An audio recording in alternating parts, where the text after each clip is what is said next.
अस्सलाम वालेकुम जी। आज हमारा टॉपिक है पेपर अटेम्प्टेशन स्किल।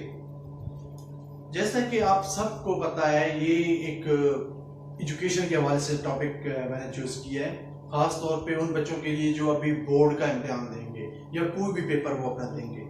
तो आपको पता है कि एक बच्चा 10-11 माह पढ़ता है, उसके बाद उसके पेपर होते हैं। वो पूरा साल पढ़ता भी है, लेकिन उसका पेपर उस तरह अच्छा नहीं होता जिस तरह उसका माइंड होता है कि यार मैंने इतनी तैयारी की थी और मेरा पेपर इतना अच्छा होना चाहिए था। तो उन बच्चों के लिए खसूसन ये आज का मेरा लेक्चर है, जो अभी पेपर देने की तैयारी में है, जिन्होंने देने हैं या जिन्होंने आगे कोई पेपर आगे जाके देने हैं। तो ये एक बहुत इम्पोर्टेंट लेक्चर है, तो इसको ज़रूर आप सुने और इससे फ़ायदा उठाएं। तो आज हम बात करेंगे पेपर अटेम्प्टेशन स्किल, यानी कि हम अपने पेपर को एक अच्छा कैसे बना सकते हैं, पेपर को करने की स्किल क्या है। तो आज हम इंशाल्लाह इसके बारे में जानने की कोशिश करते हैं। सबसे पहले आपको पता होना चाहिए कि जो आप पेपर दे रहे हैं, जो बंदा आपका पेपर चेक कर रहा है यानी एग्जामिनर, आपने उसको इंस्पायर करना है। अब इंस्पायर करने के लिए आपको क्या करना होगा? आपको अपना पेपर नीट एंड क्लीन रखना होगा। नीट एंड क्लीन का मतलब ये नहीं कि आप अपनी शीट बिल्कुल खाली दे दें। नीट एंड क्लीन का मतलब है कि आपने जो लिखा है सही लिखा है, पेपर के पेज को सही इस्तेमाल किया है। तो ये होता है नीट एंड क्लीन। कहीं पे कोई स्याही नहीं गिरानी, पेपर को गंदा नहीं करना, पेपर को बिल्कुल साफ तरीके से लिख के जमा कराना। तो पहला जो पॉइंट है हमारा वो है पेपर को नीट एंड क्लीन करना है। इसी तरह नंबर 2 पे आ जाता है। अभी मैं आपको बताने की कोशिश करता हूं, ये एक फॉर एग्जांपल पेज है। इसी तरह सेम हम दूसरा पेज ले लेते हैं।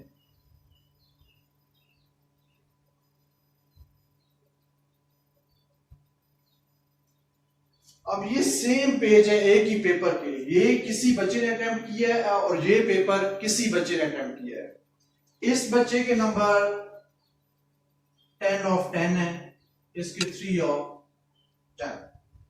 तो आपको अब यहां से पता चल गया होगा कि ये जो बच्चा है इसके पेपर में कुछ ऐसा था कि इसने 10 of 10 लिए, और ये बच्चा जो था इसके पेपर में कुछ गलतियां थी, कुछ खराबियां थी, जिसकी वजह से इसके नंबर 3 आए।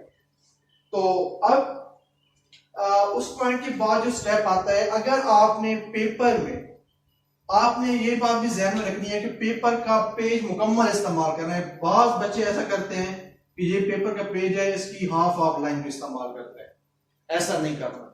जो एग्जामिनर आपका पेपर चेक कर रहा है वो कोई पागल नहीं है, वो कोई नया नहीं है, उसको कोई इस चीज का इल्म नहीं है। आप उसको पता चल जाएगा कि आप ज्यादा शीटें इस्तेमाल करने की कोशिश कर रहे हैं। जो टॉप, ये जो पेपर है ये टॉप वाले का है, जो बच्चा टॉप कर रहा है, और ये फेल वाले का है या वो बड़ी मुश्किल से पास करता है अपना पेपर। तो ये जो टॉप वाला बच्चा होता है वो सबसे पहले यहाँ पे एक मार्कर के साथ मोटी सी लाइन लगा देता है। अब जब ये लाइन लग गई है, उसके बाद आपने इस पेज को पूरा अच्छे तरीके से इस्तेमाल करना है, यहां तक, इसी तरह इसको यहां तक इस्तेमाल करना है मुकम्मल। तो आपने पेज को मुकम्मल इस्तेमाल करना है।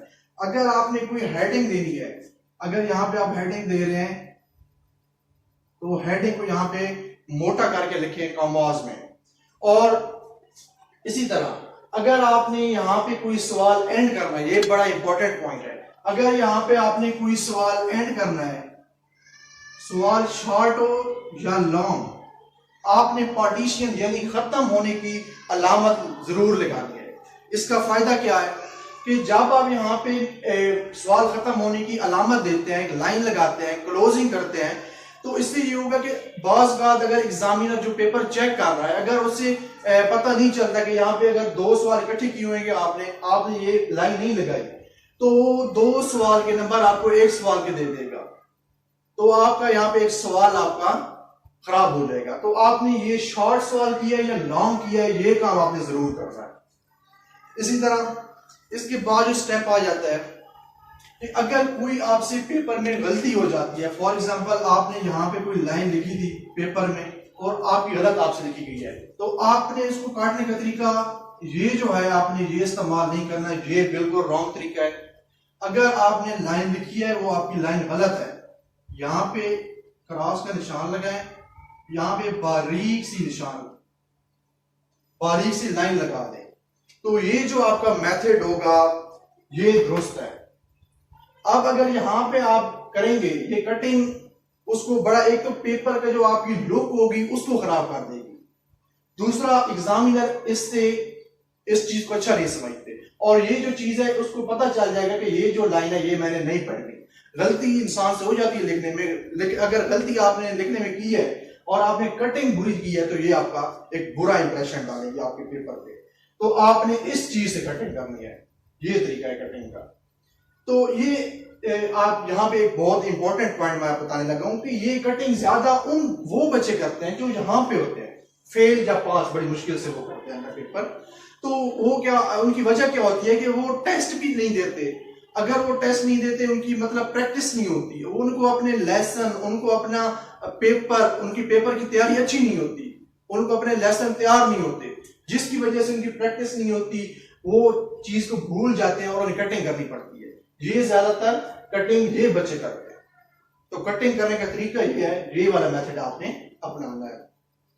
उसके बाद आ जाता है कि आपने पेपर का जो आपकी लुक है उसको साफ सुथरा रखना है, सही हो गया।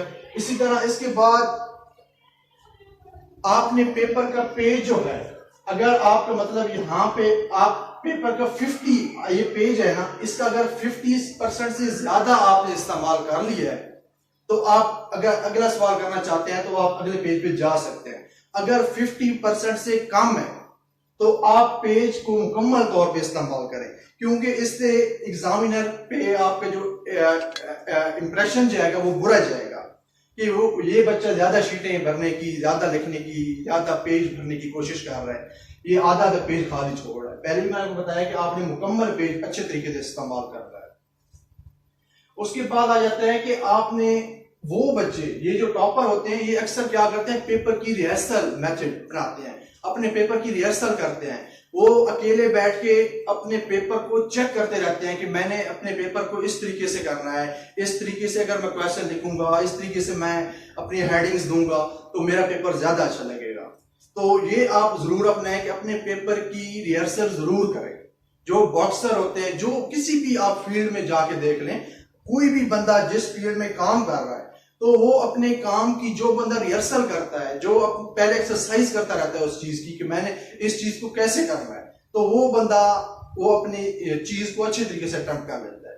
तो आपने अपने पेपर की रिहर्सल बहुत एक अच्छे तरीके से और ज्यादा करनी है। उसके बाद अगला पॉइंट आ जाता है, बहुत इंपॉर्टेंट पॉइंट, ये वाला पॉइंट बहुत इंपॉर्टेंट है, नोट कर लें आप। ये आपको पेपर में मैं कहता हूं कि बहुत ज्यादा आपके काम आएगा। पेपर के जो सवाल होते हैं आप उनको 3-4 हिस्सों में, 4 हिस्सों में बना लें।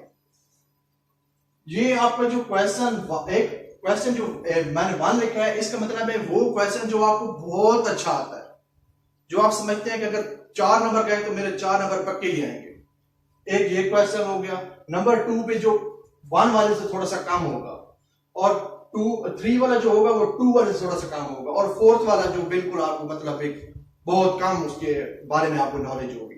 तो 4 किस्म के क्वेश्चन आप अपने बना लें।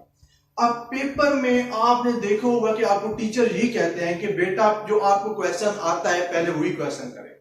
नहीं, ये आपने कभी भी नहीं करना।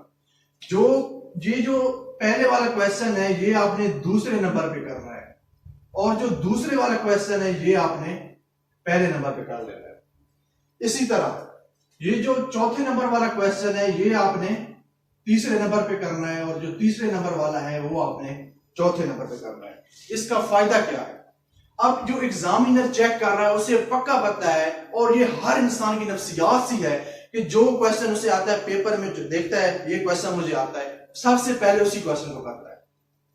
तो ये एक नफ्सियात है। अब यहां पे आपने एक साइकोलॉजी को टैकल करने की कोशिश करनी है कि जो क्वेश्चन आपको बहुत अच्छा आता है उसको आप दूसरे नंबर पर करें, और जो दूसरे नंबर पे आपको आता है वो उसे पहले नंबर पे कर लें।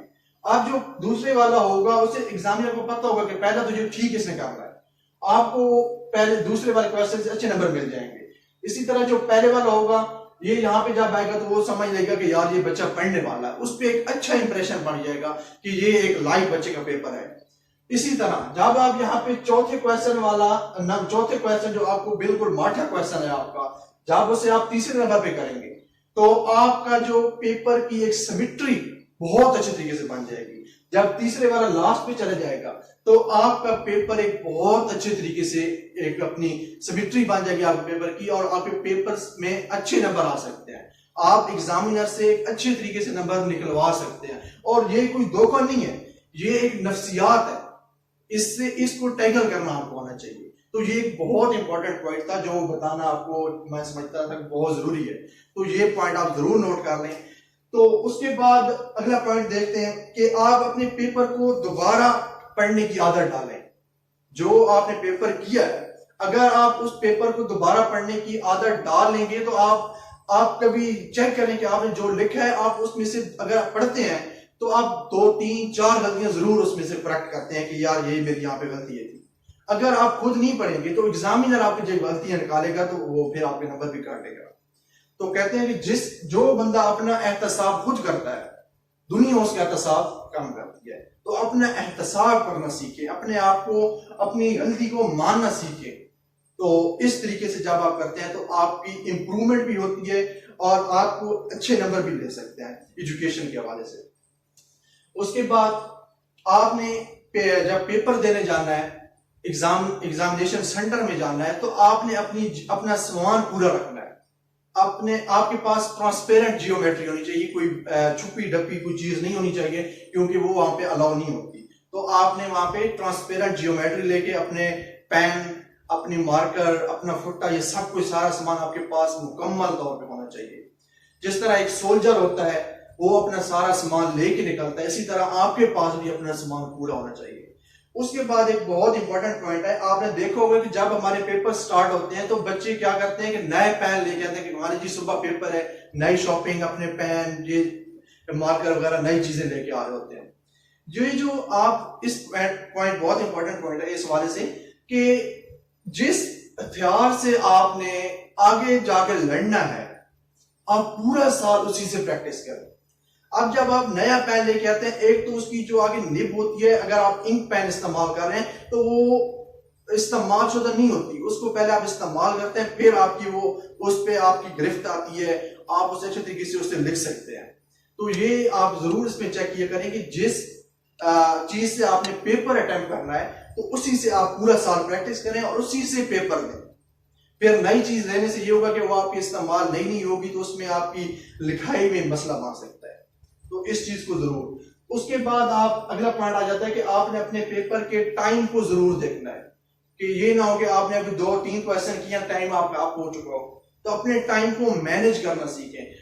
टाइम मैनेज हमेशा वो बंदे ज्यादा आसानी के साथ कर लेते हैं जिन्होंने टेस्ट दिए होते हैं, जिन्होंने क्लास में बैठ के क्वेश्चन के अपने पेपर टेस्ट दिए होते हैं। वो बच्चे अपने पेपर के टाइम को बड़े अच्छे तरीके से तय कर लेते हैं, उनको उस चीज को मैनेज कर लेते हैं अपने टाइम को। तो अपनी टाइम मैनेजमेंट पेपर की जरूर बनाएं, क्योंकि आपकी जो टाइम होता है वो एक पेपर जो आपका होता है उसको एक टाइम होता है, ये नहीं कि आप पूरा दिन बैठ के करते रहे। तो अपने टाइम मैनेजमेंट का जरूर ख्याल रखें। उसके बाद जो पॉइंट आपका आ जाता है कि तकरीबन हमारे पॉइंट यहाँ पे कंप्लीट हो चुके हैं। तो मैं उम्मीद करता हूं कि मेरी ये वीडियो आपके लिए हेल्पफुल रहेगी। Thank you.